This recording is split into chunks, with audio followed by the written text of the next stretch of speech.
Hi, it's Dave. Welcome. Today I'm joined by Jackson from Palantir Vision. He runs a YouTube channel that focuses on stock investing, mainly in Palantir stock, PLTR stock symbol. And he's been killing it with his YouTube channel. It's approaching 50,000 subscribers. And we want to dive into the bull case on Palantir and really examine it from different angles. Want to welcome you, Jackson, to the show. How are you doing? Yeah, thank you so much for having me, Dave. It's an honor to be here. Been following your work almost since the beginning for a couple of years now, and it's just I'm very excited for this discussion and looking forward to kind of furthering the conversation on Palantir. Awesome. Yeah. I think, just this new generation of people who focus on, let's say, a stock or a couple stocks and really just put in the work, build an audience. I think this is a new generation of stock analysis and research. So I think you're definitely in the forefront of doing this, focusing on Palantir. And, a lot of analysts, like this is just a side topic, but a lot of analysts, they're covering like 20, 30 companies and they have a small team and it's hard for them really to dive into deeply into one company. I just think, you're doing a great job so far on Palantir, and I want to extract as much, wisdom and knowledge about the company from you in this limited amount of time.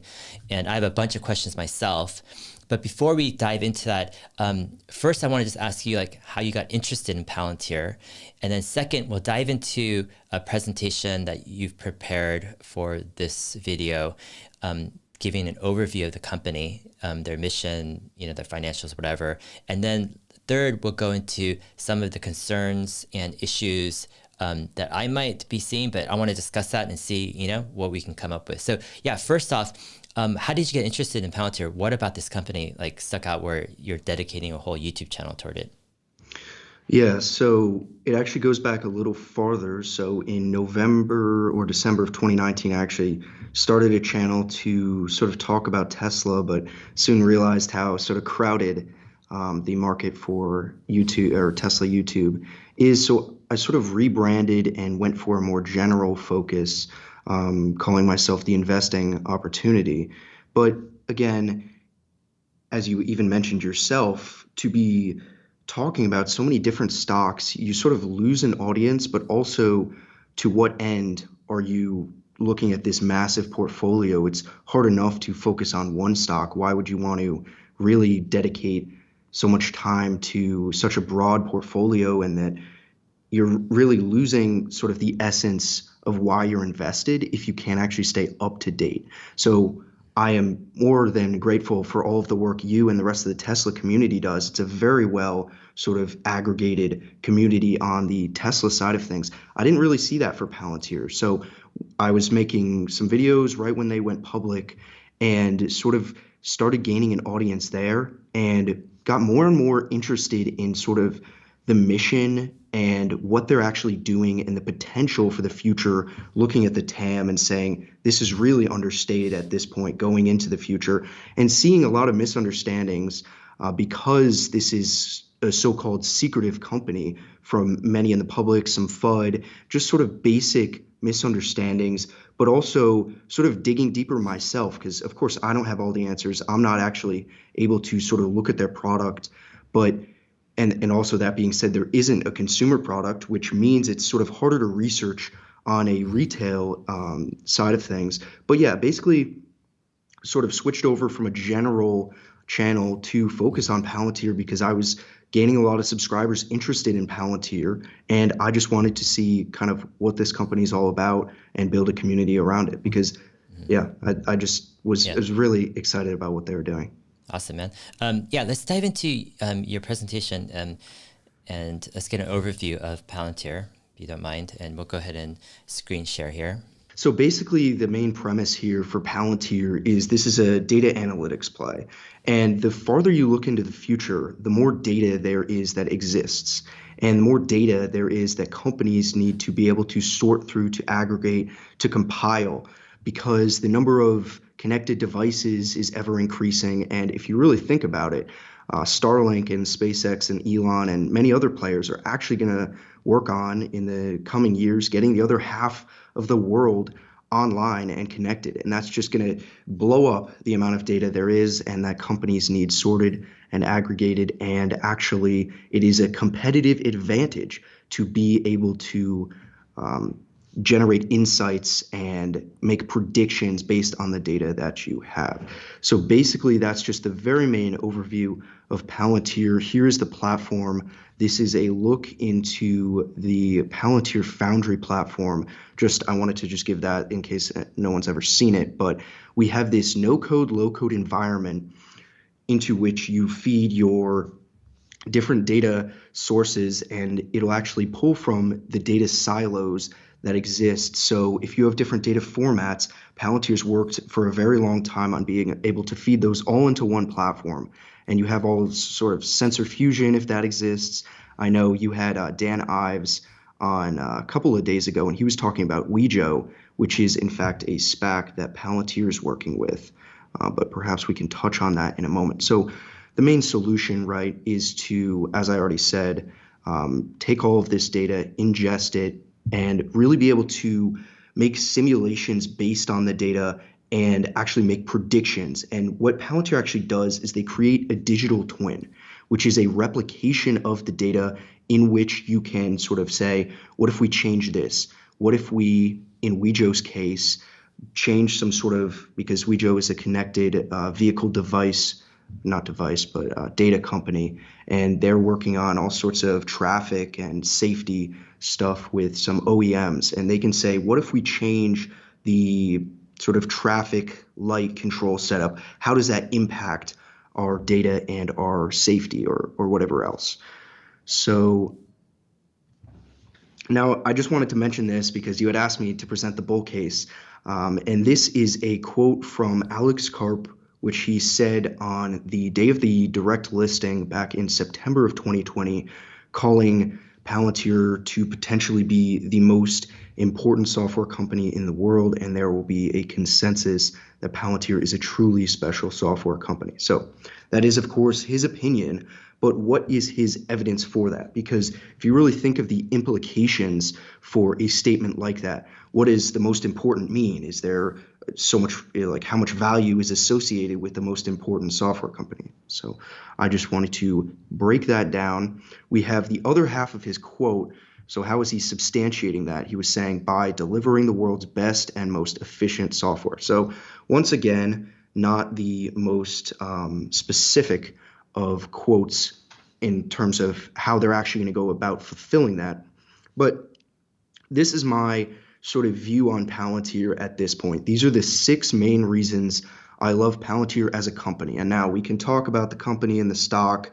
That really exists. The divergence really exists for all companies and stocks that exist. But let's just dive into this. I'm not talking about valuation, not talking about leadership, any of that. But we're starting with the product offering. So I think Palantir, as far as I can understand it, has a really robust and fully developed product offering. And they started, it was actually Peter Thiel, and anyone can go look into this, Dave. I know you wanted to kind of move beyond the basic view, but started Palantir coming out of PayPal, where they had all of these fraud issues and they needed to sort of address fraud, and PayPal was really struggling with the amount of fraud they had to deal with. And then Palantir came out of that and sort of started doing intel and defense work, started building out, and then they were like, oh, what can we do with these commercial companies that want to use our software? They eventually developed a commercial product. But Palantir has been working on these sort of problems for 18 years. So I think they really have a head start in a full stack solution for their products. And you really see, what is the proof of that? Well, you really see that with their partners. And I mean, the US government, we have all of these commercial partners, and that's basically just quickly touching on the products. Now, onto the culture. This Actually, is hold on 1 second, Jackson. Sure. Let's take a quick break here. So, you're calling Palantir, a data analytics play. Have you looked into much like the comparison between Palantir and a company like Snowflake, where they're allowing companies to pull their data, to analyze their data? It seems like Snowflake's approach is more like this, software as a service approach. Palantir seems to be a bit more, it's not a self-service thing. It's more like a consulting, like they set up, shop, they set up, a lot of hands-on expertise to make a customized solution. I mean, sure, they reuse most of their stuff, but it's still, within that organization that they're helping a customized solution in some ways. Do you see Snowflake as a competitor to Palantir, or, what's your take on those two companies? Yeah, so the way Palantir would address that, because I've heard this before, so are you saying, is your read on it that Palantir is more of a consulting sort of service? Well, Is that no, I guess, for example, with Snowflake, you can kind of go and you can sign up, and it's more like this service where you don't need Snowflake's personnel to come in and to help you. You actually just can download and start using it. It's basically software as a service. It's a web service in a sense, to analyze your data. So you can use a little bit or a lot, and you don't need any Snowflake personnel. With Palantir, my understanding, correct me if I'm wrong, is it doesn't work like that. You can't just download Palantir software and start running it. Palantir comes in and they come in with personnel, with software, with engineers to customize a solution for your organization. Of course, reusing a lot of their platform, but it's still a customized solution, and they have engineers, people on it. So it's not like a self-service platform. I mean, correct me if I'm wrong with that. Yeah, to an extent. So because Palantir is working with these enormous enterprises, the way it is set up is you would actually, well, I was going to touch on this in the growth by design, but Palantir has sort of three phases they identify for a commercial contract, and that is first the acquire phase. So in that phase, they're actually sort of getting to know the company they're working with, sending out a forward deployed engineer, which is that engineer you're talking about, to help customize the software to a specific department and say, pull in the modules that they've already developed to set it up and just sort of test it out, right? Because they want these sort of partnerships to work both ways. They don't want it to be helpful for Palantir, obviously, to have the contract, but not helpful for this actual company, or vice versa. So they're really sort of coming in and saying, we're going to set this up for you because it is complicated in the way that it's set up. So they deploy that forward deployed engineer. And so once they're able to determine that this is actually going to work, they want to build it out a little farther. So they move from the acquire phase to the expand phase. And throughout this whole time, they're running at a negative contribution margin. So they're actually losing money up front here on this sort of building out of the relationship. And then they're in the expand phase, or the acquire, expand, and then scale eventually. It's more of like a continuum of how well is this working, how far do we want to go, and do we actually put together a contract or a strategic partnership? And it is an interesting point, because back to the consulting point of view, because it's not entirely clear from an outsider's perspective, but the way Palantir describes it is it's not a consultancy. It's they deploy their engineer, and that's probably where the consultancy, I guess you could say, ends, right? Because they set it up, they distribute it throughout the organization. They need to actually, as you're saying, get it set up for the organization, and then maybe make a contract, multi-year deal or whatever, and go from there. Yeah. I think I guess the unclear thing is just the extent of the customized solution, like how much manpower. I mean, it seems like it would differ per client. Obviously, some clients they could reuse almost everything. Some other clients they would have to have some more customized solution. I'm sure for the governments, for example, they have to do massive amounts of customization. Probably hundreds of engineers, working on different, customized things. But let's go back to your presentation, and if you can go ahead and continue. Yeah. Yeah, sure. So onto the purposeful culture. So this is what I had put down. Again, I was saying a point of contention being the stock-based compensation. And what they're really trying to do here is create a purposeful culture, create sort of a long-term view. I mean, this is obviously not the first time stock-based compensation has existed, but they're trying to sort of create this culture of the best engineers they can. Now, of course, they'll be beaten out by companies like Tesla, SpaceX, some other tech companies as well. But a main point of that is the stock-based compensation, where they'll actually stand a chance. So I just wanted to mention that that is sort of the strategy, I guess you could say. And then on the macro alignment, this is really sort of the thematic piece to it. I think this is why ARK Invest loves it. As I was mentioning before, it's the data play, right? And it's not just where it stands today. It's going to be where it is in the future. And growth by design, that was kind of just the three phases that I was mentioning, where they actually will have the client and the company actually be a loss leader up front, but they have this plan and strategy for positive contribution margin as they go, as the partnership matures. And then the network effects. Let's see, what was I going to say on this? Well, so Palantir actually worked with Airbus to develop a Skywise platform. So it's working with Airbus, but it's also working with 15 of the largest airplane manufacturers, and then onto 150 of the actual the flight companies. And really, what you see there is not just Palantir working with a specific client, but that it actually cascades down, because you have safety, you have the actual building and the manufacturing of the planes, but then you actually have the sort of the deploying of the planes or the flying of the planes, where those actually need to connect. So you have a customer of Palantir Foundry actually using Palantir Foundry, and that really creates a network effect, because you need to be able to talk to each other, right? So there's that there. There's some other examples of network effects, but we could potentially touch on that later. And then just the future optionality is really all of these combined.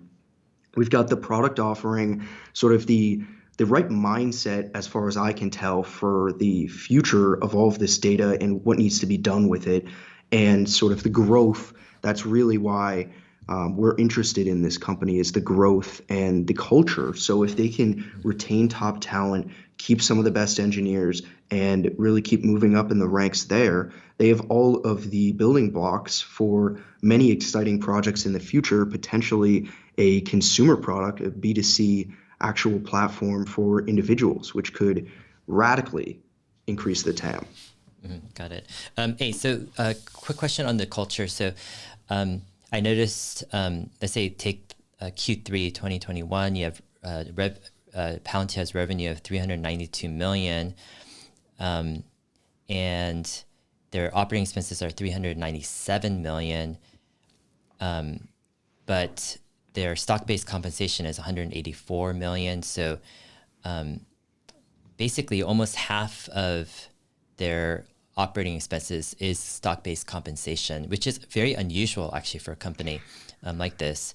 And I think there are pros and cons definitely, but I actually think this is an interesting play because a couple of things. One is Alex Karp is such an eccentric, unique kind of long-term thinker. And I think he kind of really attracts some possibilities and idealism from people. And second, he's asserting that he's attracting the best talent, the world class, right? Engineers, and that this stock-based compensation is more than worth it, because ultimately it's going to be the talent that, is Palantir's competitive advantage. So yeah, I think it's a unique angle where Palantir is not trying to just become an average company. They're really betting, big, saying that they're willing to attract the best of the best and really pay half their operating expenses in stock-based compensation. And a lot of traditional analysts aren't going to like that, because it seems excessive, unnecessary. But for Alex Karp, it's like that's essential, right, for his vision to accomplish what the company wants to. Is that how you're looking at kind of stock-based compensation? Yeah, I heard someone say it's actually in pace with revenue, or it was at one point. Maybe that had something to do with the direct listing, because there were all sorts of expenses there. And I'm not going to pretend like that's such a great thing. It's really not liked by Wall Street, I'll tell you that. Um, it's tough. At this point, I'd say it's not worth it, but it's it's definitely a point of contention. I'm not entirely sure, but it is what it is. It's what management is choosing to do.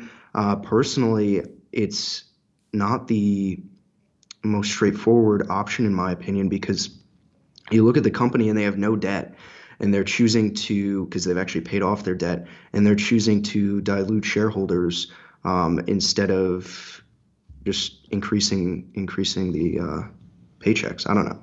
I'm not Sure. very, yeah, I Yeah, don't really I know. think the thing Alex Karp wants to do, he wants to get people on that are bought into the company vision, Yeah, where they have yeah. ownership, stock ownership, right, long term, so he can get like build the culture that he wants. But yeah, I think it's an interesting move. Definitely not the typical move, but I understand where he's coming from. Yeah. If you don't mind, yeah, let's continue on with yeah, your slides here. Yeah, so it's interesting because, of course, that's what you were just saying. Here's a quick quote. We're in this for the long haul. If you're thinking about this short term, buy some other stock. We've heard this before, kind of echoing what Elon has said. Just go ahead and buy some other stock, Hmm. that sort of thing, which, yeah, is exactly what you would want a CEO to be saying if you're looking for a long term investment here. So just quickly touching on Palantir today, 18 years old, two core products, about 3,000 employees, doing about 1.5 billion in trailing 12-month revenue. Around kind of the growth isn't altogether, yeah, no, I mean it sort of bobs around a bit, but closer to 40% year over year. They did that in 2020 and 2021, and we're sitting at now under a $35 billion valuation. So basically, what I'm looking at here is not a quick play, not trying to trade it. Um, I think that would definitely be a fool's errand with Palantir. We saw it in a bit of a range last year, and it has fallen out all entirely. So what I'm looking at is kind of going back to what you were saying is what really is Palantir doing here? Are they just a consultancy? Well, what they build themselves as is the operating system for the modern enterprise, and that extends to the sort of the government play. But I really think that's what they're doing, where they have a full software stack and all of these sorts of modules. And the further they can move downstream, the more their sort of addressable market increases. So if I made this sort of diagram image, which I think is pretty accurate, and what you see Palantir as, where all the controversy is actually them working with the government. So is this just a government contractor?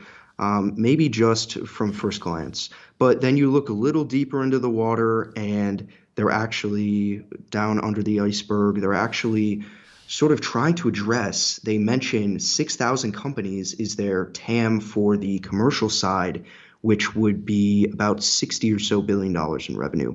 And that is 60 enterprises that they're looking to sort of attack in that way. But that's not going to be enough if we're looking for a behemoth, a generational company, right?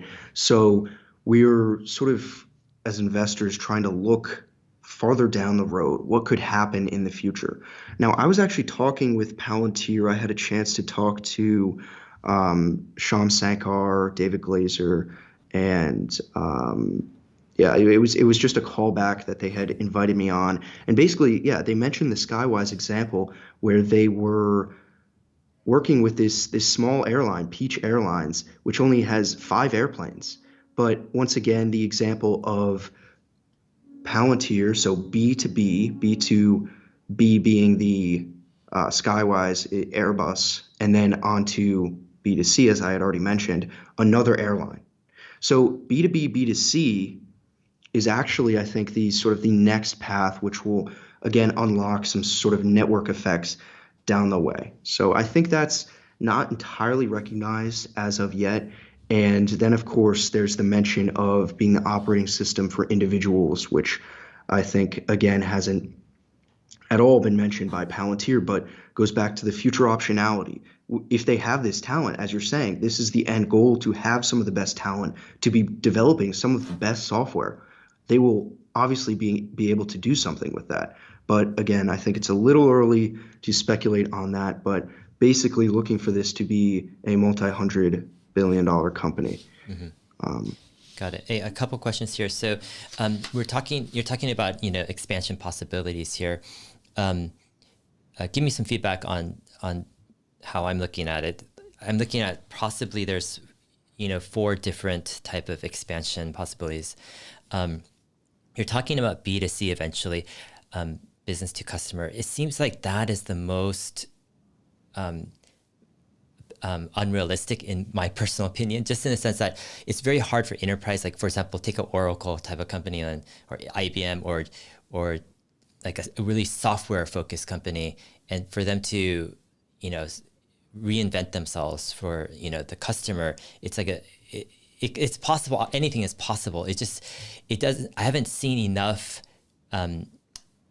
indication from Palantir management that that's what their focus really is. It seems like it's more an insinuated type of thing that, people are putting onto the company, that this is possible, in the future, fine, anything is possible. But I want to hear it directly from, the management that this is their top goal, right? 5 or 10 years out. I haven't heard it. Have you heard anything regarding that? No, Okay. No, certainly not.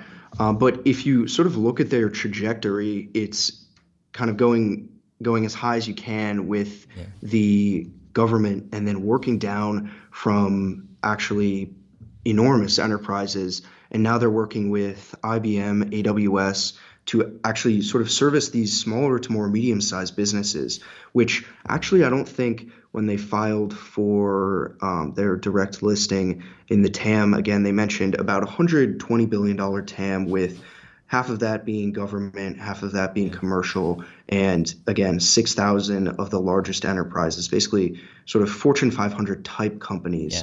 But they have to be Western aligned, obviously. Yeah, I mean, it seems like the other options for expansion are because here's the reality is they've taken the easiest picking fruits, obviously, because early on. So these are the biggest customers who have the biggest needs, the government, let's say some of the largest Fortune 500 companies.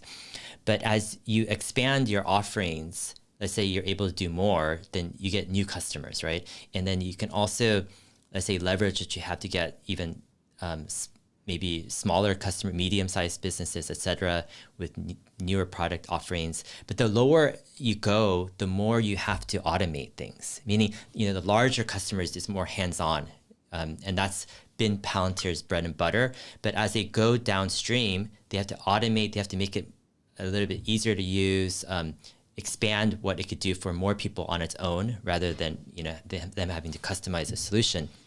The question mark I have those, and that seems like what Palantir is doing. They're going from government, they're going to large businesses, and they're going to medium-sized businesses. And the whole idea is, wait, Palantir can hit any business, right? Potentially.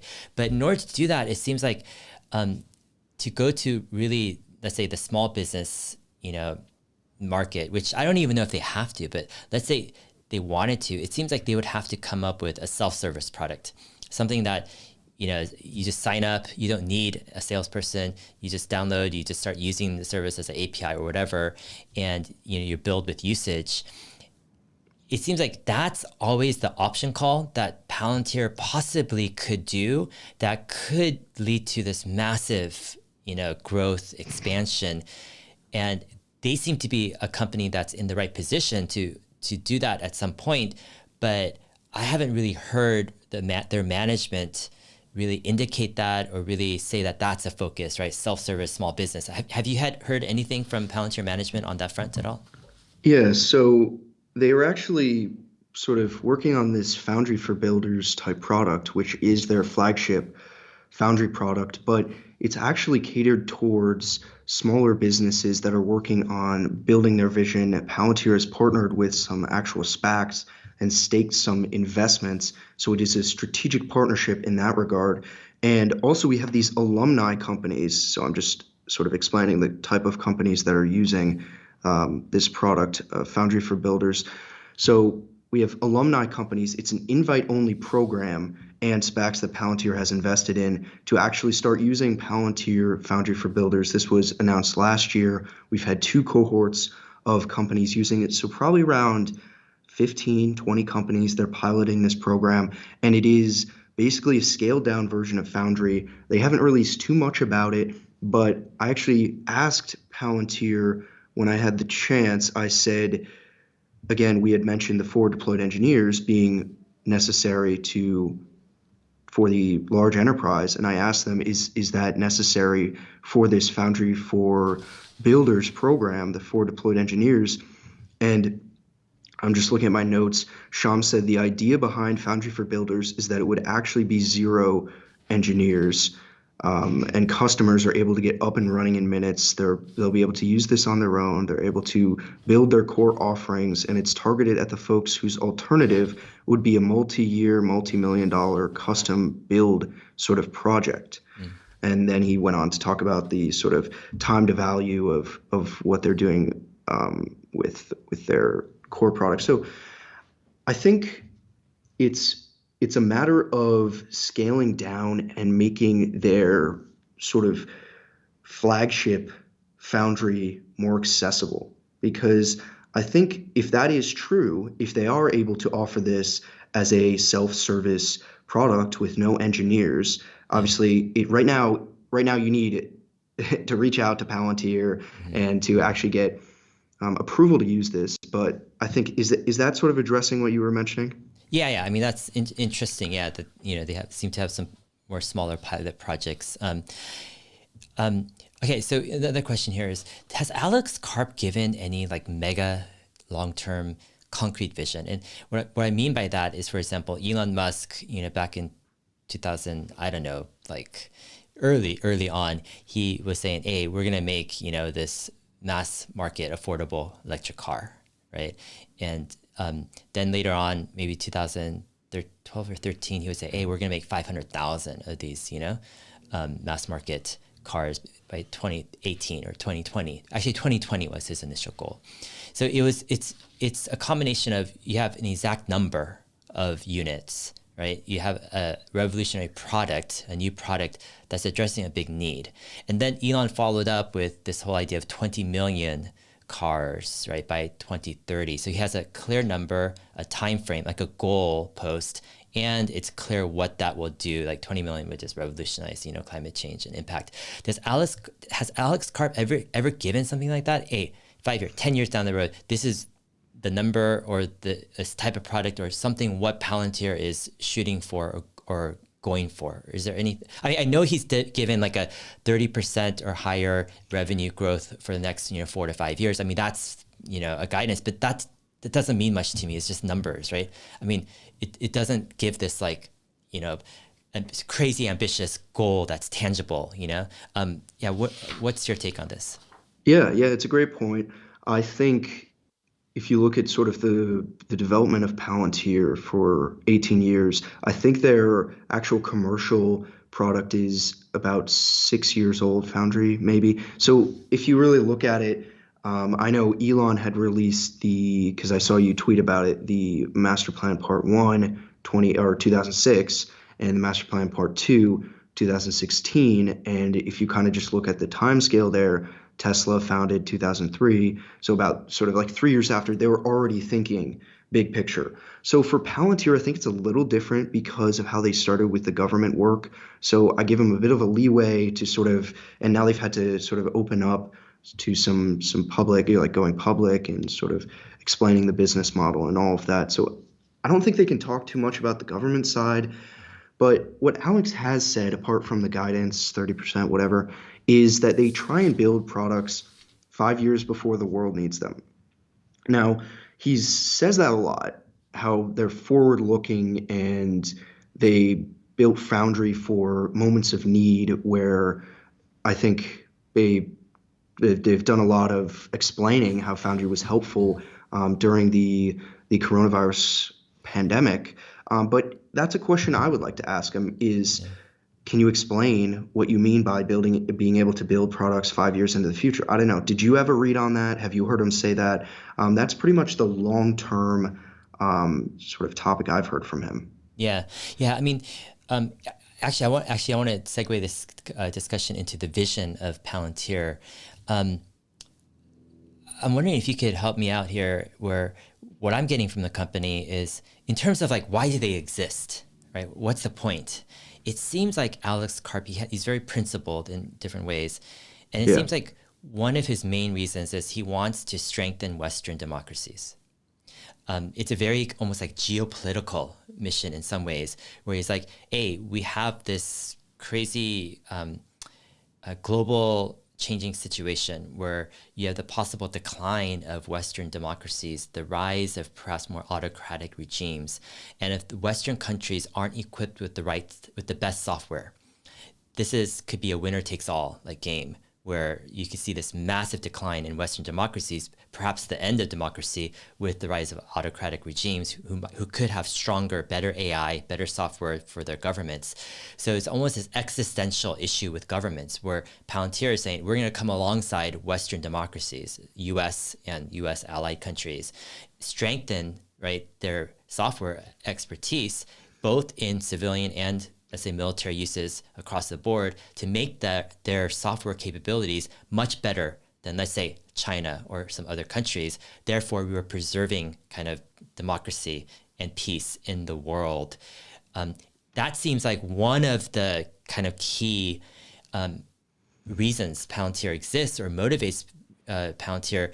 Is this the main thing you think of why Palantir is doing what it's doing, and then where does business fit in? Like, is that just an extra kind of business opportunity? Like, why do you even need that? Is it just, what's your take on all this?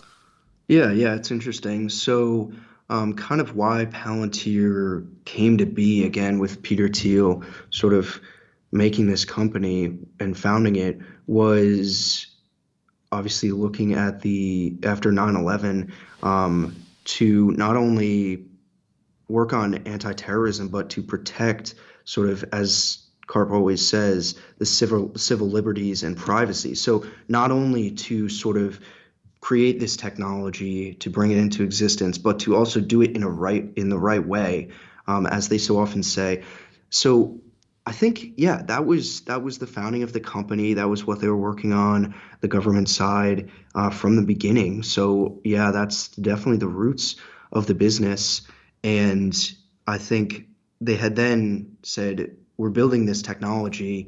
Look what else we can do with it. We can sort of tinker with it. We can build it out. And then we can service these companies that also have sort of needs for their data. So I do think you're right that is the core part of the business, but I'm not sure you should dismiss kind of this other side and all of the commercial growth that has come about just because that's where Palantir's founding was. Yeah.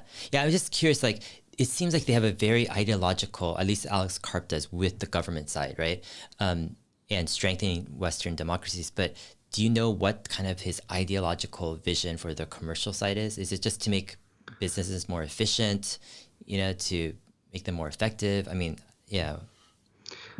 Yeah, I haven't heard too much from him on that. I think you're right. It's to sort of strengthen these businesses that are aligned with sort of Western ideologies. I think I don't know. It's definitely a good question, and one that Palantir hasn't really talked about all of this because I don't know, because Karp isn't on the conference calls, and it's that is a bit of a sort of taking away from this bigger, higher level vision where he is the one kind of steering the ship for a longer trajectory. So I think that is definitely a good point, and we'll see if I can ask, because I actually do have a contact that was offering for me to see if I could ask any questions of Karp. So I will awesome, pass that one along. Yeah, you should try to get him on your channel too. That'd be awesome. I love that. I mean, he always has some interesting things to say. Hey, let's get back to your presentation. Do you have any more slides here? Okay. So I did something, so it might look different now. But so basically, if anyone's interested, these are the offerings that Palantir has listed on their website. So palantir.com/offerings. And I mean, you can read them for yourself. It does make me wonder, though, if Palantir is kind of spread too thin, if they talk about how they service 40 industries. And I just kind of wonder, like that's great, but you only have 3,000 employees. Kind of, what's the deal there with actually being able to service all of these industries? But I don't know. I think it's great. They were able to sort of develop this cryptocurrency project called Foundry for Crypto, and yeah, it's all sort of trickling down um, to see what happens next. But yeah, I don't know. I am a little concerned with what the what the what they're working on day to day, kind of leading towards the long term vision. But I'm sure there's something there. And then here so this is I just wanted to put this out there, cover this in the beginning. But basically, it's to what Palantir's working on their platforms to take the intangible information, turn them to actionable insights for alpha generation. Now, alpha is the key here because that's why Palantir actually has a business. And here are some mechanics of alpha that I've listed. I just came up with this. I haven't seen it anywhere else. But basically, you have the foundation or the functional alpha, where it's actually the solution to the data problem. And you have monetary alpha, where paying for Palantir is actually saving you money, paying for Foundry or whatever it may be. And then time. This is kind of what they talk about with competition, so to speak, where you could sort of develop similar solutions, but your Palantir's competition, as they note it to be, is their customers' desire to build their own platforms and internal solutions. So when you do not go with Palantir, as I see it, you are sacrificing one or more of these three mechanics of alpha as I've listed them. So, and then I just go on to give an example of each. So Karp said they've helped deploy all of the vaccines in America. I wasn't able to find out if that's true, but I know they actually were able to adapt their Foundry software because of their work with supply chains and their sort of supply chain module, adapt it to work with governments in the United Kingdom, in the United States, where they were able to work on the distribution of the vaccines. And then sort of time-based, again, they always talk about getting set up and running in hours or days, and that really is sort of what I've seen as well with a few examples, because I'm looking for this evidence of alpha, this real sort of backing up of what Palantir is saying. So I was able to find a couple examples of that. I'm sure there are more. And the tricky part of some of this is there are not always public examples, but a monetary example I found was BP, of their big commercial customers. They said they were able to unlock $50 million in working capital after setting up their ERP suite. And then just basically the sort of the follow-up to those slides is what are they able to do with this, right? Their ability to generate alpha. And that is, I think Palantir has struggled with marketing because they do so much, and the government side, they really can't talk about that much. They've done some great demos. Last year was their demo day. I'm hoping to see a new demo day this month, or maybe next month, because they did name it the inaugural demo day. So I'm hoping we can see that again. But they're working on their marketing. I think they're getting better. They're making some short form content if you check out their YouTube channel, and just sort of explaining what they're doing. So I think being able to articulate the alpha that they help these companies generate is definitely a key piece to that. And what does that alpha carry on to? This is why we're choosing Palantir. And basically, as you had said, Dave, this is the guidance for 30%. I don't know. Can you see my cursor, or does that not come through? Yeah, I can see You that. do? Okay. Yeah.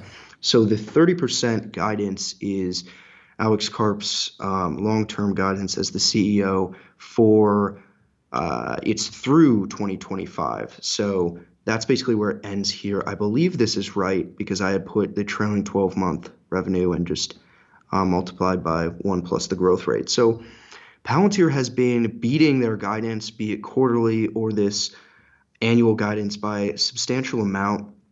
closer to 40% in some cases. So I would expect them to be along the sort of distribution here where we can just, I don't know, this is just sort of an estimate, a higher level view.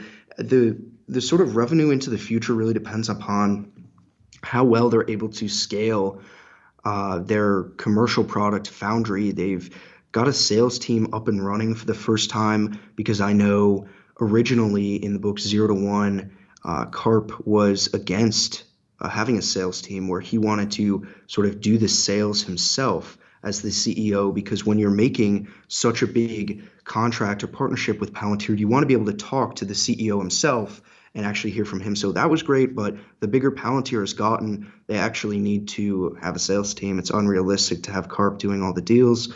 So it remains to be seen how well they're going to be able to execute on that sales team. They've gone public. They have all the funding they need. They have $2 billion in cash, no debt. Let's see what can happen in the coming quarters and years. And I think the growth really is the story here.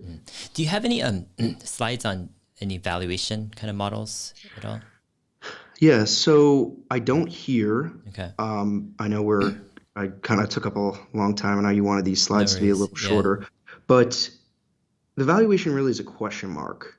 And the sort of trailing 12-month price to sales or whatever, it was up above 30, near closer to 40, maybe 35 at one point, when the stock was much higher in the beginning of last year. And now we see sort of with this sort of hit to the macro and following a largely disappointing for Wall Street quarter from Palantir, we've seen the stock fall significantly, where the price to sales is around 20. So with Palantir, it really is tough to value at this point, because the future growth is sort of uncertain, but we do have this anchor of greater than 30% growth. So I haven't really been thinking too much about the valuation. I'm more thinking about the bigger picture and sort of the potential here, but it definitely is it's something Wall Street is trying to grapple with. Yeah. Can I toss some valuation ideas out, and maybe you can give me some feedback, even if you can't give me feedback now, if later on, if something comes up, let me know. So Palantir is guiding revenue growth of 30% or higher for the next 4 years, it appears. So let's say they have $1.5 billion revenue this year, but let's say hypothetically it grows at 35% per year for 4 years. In 2025, they'll have $4.8 billion in revenue. Let's say of that, 1.5 billion are profits. And let's say we give a 40 to 50 times multiple off of that at that time. 40 time multiple will be a $60 billion market cap and valuation, and a 50 multiple will be a $75 billion market cap valuation. So right now, Palantir's a little under 35 billion. So it's like a 2x in 5 years, in four, maybe 4-ish years or so. Not bad, but I mean, obviously this is subjective. Maybe the multiples could be a lot higher than 40 to 50% but I'm kind of giving like 1.5 billion off of profits at 4.8, which is, it's about a third. There's over 30, probably 30 something, 30% or so in actual profits, right? So there's decent amount. So, I mean, sure, profits could be higher, growth could be higher, perhaps multiples could be higher, but if I just use these numbers, I'm getting like maybe 60 to 75 billion market cap. But I mean, is there anything kind of I'm missing, you think, with this just general framework? No, they direct listed at $10. So they thought around $20 billion was sort of the fair valuation. And we saw the stock absolutely skyrocket on, I think it was a lot of retail interest. And to your point, we have seen sort of the slow decline there, where I was like, how much is this company worth? But I don't know. What was that? What was the multiple you were using? 40 to 50 time multiple at that time. So, 40 in 2025. 50, off of 1.5 billion profits. I mean, it could be higher, especially if they're growing, if they could. That's the big question, obviously, with these growth companies. You don't know what their growth rate is going to be in 4 or 5 years, because it could be hypothetically like they could have great growth. It could be higher growth in 4 or 5 years, or it could be lower growth, but that would radically change the story, obviously, and the multiples people give. So yeah, it's definitely interesting, tough call. Yeah. Do you want to go ahead and go back and finish up your slides here? Yeah, sure. So we're kind of getting to the end anyways. Basically, I was just saying that I don't think Palantir should be ignored. It's very divisive. We have sort of all of this media coverage, the controversy, but I think Palantir, it could go either way, as you're saying, with buying the stock today, right? But I don't think Palantir should be ignored. I don't recommend people to buy or sell, but I think it is something that we need to watch develop. I was not terribly excited with their quarterly results this past quarter, but I think that was sort of seasonally weak. Q3. We'll see what they can do. I'm actively monitoring it, and we'll see how the growth develops, see what the sales team can do, if there's sort of an influx either way, getting more government contracts and all of that, and see how the margins sort of stagnated a bit, I think, with the hiring of the sales team and some other expenses along the way. But we'll see kind of what happens. I have been a little disappointed in the short term, but I don't think Palantir should be written off just yet. Got it. Yeah, so that was sort of the end again. Okay. The question is really the valuation. Yeah. But I've been sort of looking at the sort of the top-down view. Is the technology? I've seen many write-ups on the technology being as impressive as they say it is. So what does that mean? Well, I think investors are still trying to figure it out. Yeah. On the note on valuation, going back to kind of the 40 to 50 times multiple, I think that if Palantir can continue their 30% plus growth beyond 2025, meaning let's say there's 2025 and they're like, for the next 5 years, we're growing 30%, right? Then the multiples can be a lot higher. I think they can get like 100 PRV, or, it could be substantially higher. So if you just, that was price earnings. If you just, increase that multiple, if they're continuing to grow fast at that time, 100 times 1.5 billion, which is $150 billion market cap valuation, let's say in 4 or 5 years. So that, that's a nice 4X, which is, which would be great. But yeah, I guess the question mark is, fast forward 4 or 5 years from now, what is Palantir's growth rate, for the next 4 or 5 years? That's the big question mark. Yeah, so I think what we want to watch develop is, of course, expansion in government. I think they have a lot farther to go, and their commercial enterprise sort of big names that they're going after, but also kind of what are they doing? Can they continue to move down market, and is that significant enough to increase the top line? But that is what I'm watching. Yeah, awesome, man. Great presentation. It's been helpful to just chat, hang out with Palantir, actually. I think it's such an interesting, eccentric company doing things different. I want to ask you your take on kind of the ethics of the business, because there's some debate and also confusion around, the company, what they do with the government. We talked about earlier how, part of their ethos mission is to strengthen Western democracies. On the flip, and also, they're very clear. They're saying that, hey, we don't keep the data, we don't store the data ourselves. We service, right, the client, let's say the government. So they're not taking government data. They're just being a service, right, to the government, applying, software, AI, et cetera, to analyze this data. But I guess part of the controversy comes of how that data is used and what Palantir is enabling. Let's say people like the government. I think commercial side is less controversial, because businesses do kind of what they do. They're trying to make better products, et cetera. But the government is more, broader in complexity. So, for example, I was watching this clip on Axios HBO on YouTube where Alex Karp is saying, it's probably their software that, finds the terrorists, and another part of the software that actually goes and kills the terrorists, or identifies where to bomb the terrorists. And then he also talks about ICE, the whole immigration department, and Palantir's role, where he's not giving details, but it appears that Palantir software is being used, right, to track some type of illegal immigrants to, with possible detaining, them. And a lot of this stuff he can't disclose what exactly they're doing. But it brings up this question mark, which I want to just take a step back, which is the problem really that U.S. and Western countries need to be stronger? Like, is that really the core problem that we want to solve? And the reason I bring that up is because if you have a stronger, let's say, U.S. and Western countries, but it's because of software, like that becomes their edge.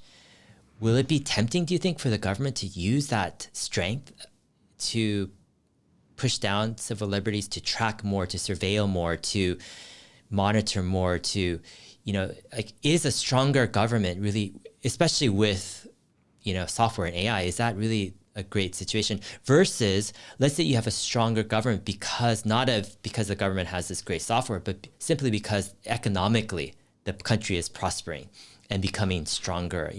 That's one thing. I kind of wonder if maybe Alex Karp has this view where, maybe the fundamental problem is more of an economic type of growth story where maybe US and Western countries are hitting a wall and experiencing a lot of just, stagnancy.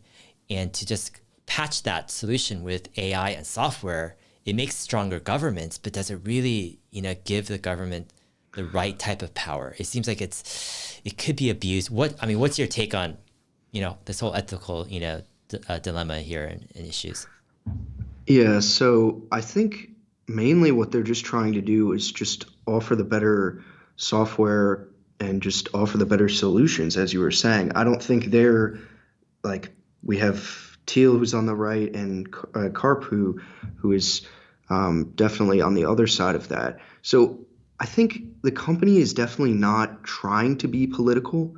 I think they're just trying to be of service to the government and help in ways that they can. So if there's something that the government needs done, I think that's just what they're there to do. They're not there to say we're going to pick sides with a certain, administration or whatever. I don't know. It definitely is a bigger question as to what they're trying to support. It is definitely patriotism in the country, right? But I don't know. That's an interesting point as to whether it's the government or the economy as a whole. Yeah.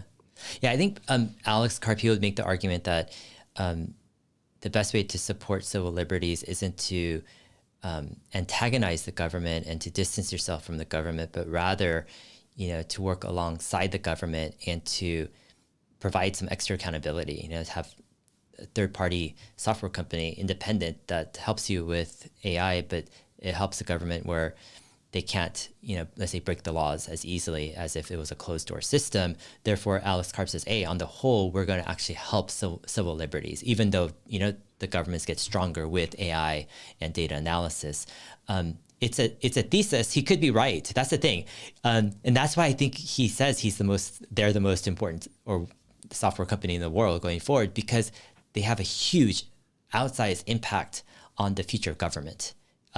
Alongside with a lot of businesses as well, right? But but in his kind of geopolitical paradigm of Western governments are in limbo. They're susceptible. They're vulnerable right now, and Palantir can make a huge difference, on where the trajectory of these governments and the future of democracy goes. So, if he's right, then we look back 10 years from now and we're like, wow, this was one of the most important software companies in the world.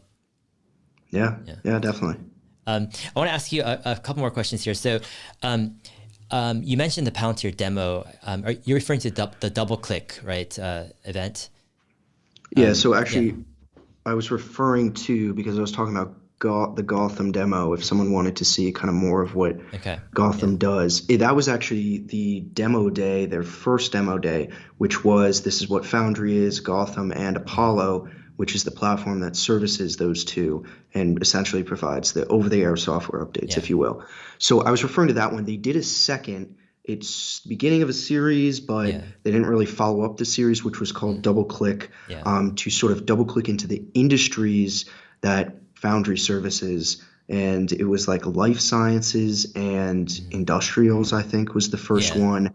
I had asked, are we getting more of these? And I think they're coming to sort of explain, give use cases of the actual industries. And this is for Foundry, the commercial product. The double click, I'll go ahead and link to that demo in the video description. I thought that was probably the best explanation of Palantir ever, just because you get to see real hand like what it's doing, right? I think one of the things that most people don't understand is that Palantir isn't just kind of looking at data. They're actually providing like scenarios, like, okay, here's, what's going on with your data. If you make this change in your business, let's say you do this a little bit differently, what are the outcomes that are going to be affected, and what's the scenario going to happen? What's going to happen to all these different variables, and and you can adjust all this stuff where you're almost playing with the future. Like you have the power to control all these different variables and ultimately make a much better decision, which is invaluable to companies. I mean, it almost becomes like this superpower tool where maybe in 10 or 20 years, it's like ridiculous that businesses didn't have this at hand, It's that fundamentally changing, in terms of how business decisions are made. That said, I'm wondering, with that type of, I guess the first question is with that type of, let's say, significance or significant impact toward business, where you could actually like radically change their outcomes and decisions they make. Is this something that you think is kind of at the core of, their bull case for Palantir, that they're going to be the company that's going to do this the best going forward? And then another question, actually, just remembered, is Cathie Wood has this whole theory of the S&P 500 is at risk, like half the companies, because of AI and this creative destruction that's going to come from that. But then on the flip side, if you have Palantir just coming alongside these S&P 500 companies and providing the AI, right, these superpowers, then maybe you won't see the creative destruction, right? Because like these companies don't have to have the AI experience themselves. They could just hire Palantir. What's your kind of take on that as well? So on the first part, with it being a competitive advantage, that's the pitch, right? Is you will be uncompetitive without, as you're saying, you had mentioned sort of what they call the digital twin, which is you have all this data, here's your simulation sort of engine that you can play with and say, what's going to happen if we tweak this or do whatever. So you can imagine that if you're competing alongside a competitor that has this sort of product and the ability to do and play with and simulate certain outcomes, that you would be uncompetitive compared to that player in the market. And actually, in support of that sort of thesis, we've heard Palantir say that not all companies actually want to come out and announce a partnership with Palantir, be that for, of course, it could be sort of, they said, because Palantir is there's a lot of sort of FUD, but also like well-placed criticism on the sort of the controversy. So there could be sort of downstream effects with supply chain and other partners that, sure. But the idea that you wouldn't want to announce a partnership with Palantir because you would make it public that you're working with this company that's going to help you well into the future, I think that is a key idea there. Of course, they can't tell us what kind of companies these are because that is private information. But I think that is interesting to watch going into the future to see if there's any development on the public side that we can hear about. But on to the part about the sort of Cathie Wood take, I'm not sure, because I think some of these companies, it's sort of like a structural issue where I think like big auto, like you can't just erase this debt, right? Or in some of these cases, I don't know. I've heard her take. I think it's an interesting take. I would agree with it in some cases where like you get like all these incumbents.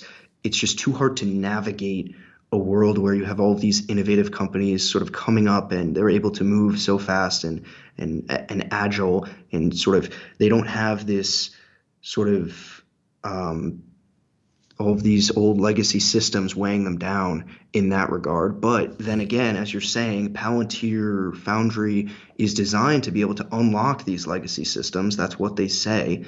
And if they're able to do that well, maybe these companies do stand a chance. But I don't know.